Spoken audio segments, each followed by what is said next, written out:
What's up, Trekkies? Hi, so what's up? Anyways, I don't know why I asked that, because you're watching this. Control F5. Any news we're going? Okay, no.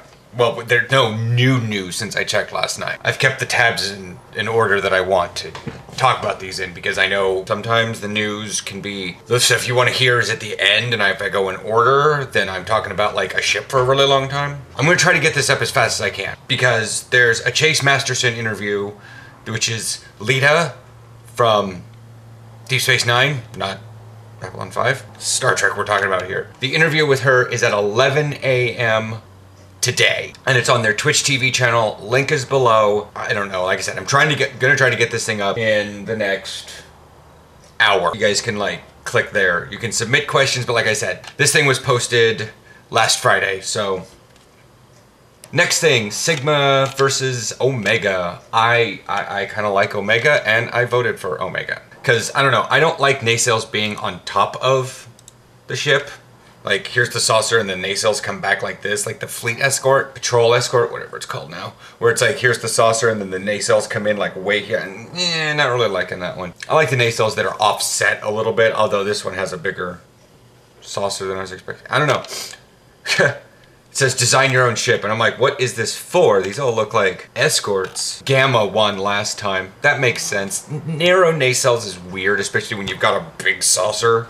You start getting that weird one that's like perfectly around with the one nacelle at the bottom.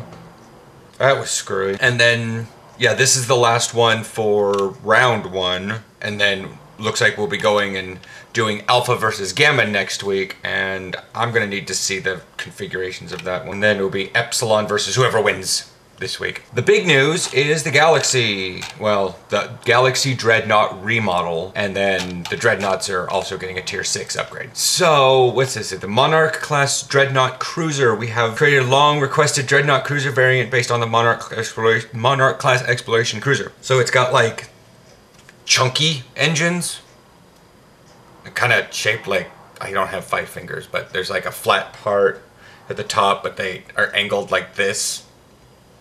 Whatever. The side, it's like the top nacelle, and then the side nacelles are angled. I mean, I like the nacelle look. I don't like the saucer look. So I always like mix and match with my Vesta doesn't even look like either of them. It's mostly the Aventine, but no, it's mostly the Vesta, but I think it has Aventine engines. But I might have a Rademacher, whatever. Yeah, the new variant will be available as a template for all individual parts, free for all Dreadnought Cruisers, so even your tier 5. The sections are saucer, neck, hull, nacelles, and pylon. Additional Galaxy Dreadnought customization options. All of these can be found. Tailor drop down as Galaxy Beta. Parts allow for more Galaxy class, a more traditional Galaxy class look for the Dreadnought, while maintaining the still iconic ventral phaser lance and third nacelle. And it looks like you can also take that nacelle off if you just want to have an exploration cruiser. We hope you enjoy the new Yamato Dreadnought Cruiser, as well as all of these free additions and improvement to iconic class Dreadnought. Okay, so that's like art change. Now, Tier 6 Dreadnought. This is going to be the Yamato class Tier 6, the Colossi Siege Destroyer, and the Kara. I play WoW a lot, so that to me is Kara. Or Kara. The Starship is an upgrade version of the Tier 5 Apex. Is that one. The Garumba Siege Destroyers, the Colossi, and the Galaxy Dreadnoughts, the Galaxy Dreadnought. Console. All 3 of these ships come equipped with a supplemental subsystems universal console. Activating this console substantially increases Starship's maximum subsystem power levels for a short time, while activating incoming energy weapons attack, damage the attacker, and leech a small amount of... Okay, so it's kind of like Mako. The Mako set actually has a shield. When things hit your shield, you drain a little bit of energy off into your subsystems. But this one's only while you activate, so it's kind of like an EPS power transfer for non-engineer. After obtaining 20 counters, you emit a devastating pulse of electrical energy. Additionally, you gain subsystem overload counter each time you're hit with an energy attack. After it stacks to 20, boom! Affected enemies all have their subsystems knocked offline for a brief period. So, if you're gonna do this and you want to respec to specialize for this one, get your subspace decompiler. That helps knock subsystems offline for longer. The console provides a passive bonus to all subsystem power levels. Probably +2. This console, so subspace decompiler, remember, subspace decompiler. That helps things stay offline longer. Starship trait, subsystem redundancies. While subsystem redundancies is slotted, the firing a spinal lance, javelin, or beam overload 1, 2, or 3 will trigger a shield heal, a shield hardness buff, and will restore offline shields. Nice. Now, the special ability. Of these 3 starships, all of these starships have abilities that create parity from one another, so they're not all the same thing, just reskinned. The Yamato class Dreadnought cruiser, these all have 1 hangar bay. Except the Colossi Siege Destroyer and the Kara Advanced Warbird is bold.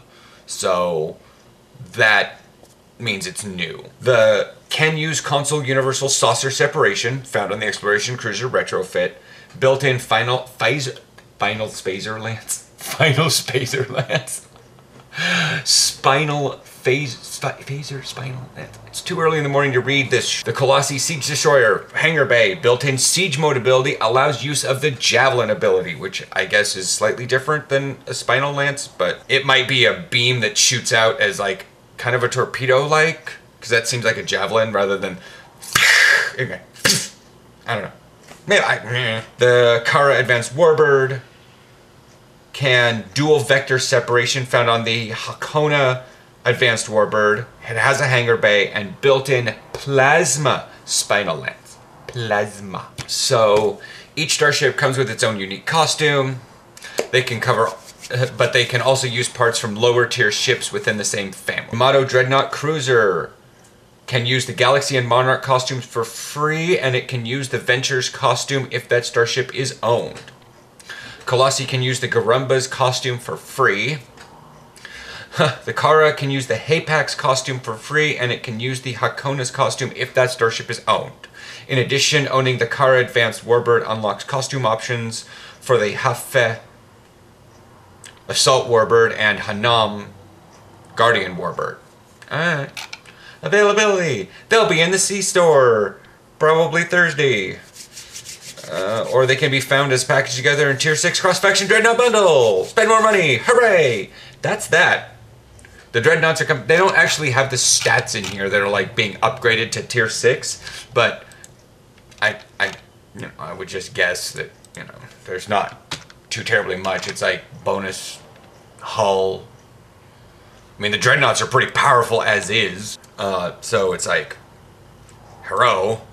Waiting for them to redo, like, they're doing the Dreadnoughts, they've done the Advanced Cruisers, they've done this thing. I'm waiting for them to do the best, and I don't know what. It's like, what's going on? Do they have to think up 3 new names for the classes? Probably. I don't know. Anyway, so I will, whatever. I will chat with you guys later. Again, I'm going to try to get this up fast so you can get the link so you can see the Chase Masterson or listen to it. I'm going to be busy at that time, so I'm not going to be able to view it live. But I will probably read up on it and talk about it next week if there's anything good. Like juicy stuff. Like if she's just like, oh, it's really nice working with the Star Trek universe. I really miss all my blah, blah, blah, blah. Then I'm not going to talk about it. But if there's any like juicy bits that come out of that interview, then yeah, I'll probably talk about them. All right, I'll catch you guys later.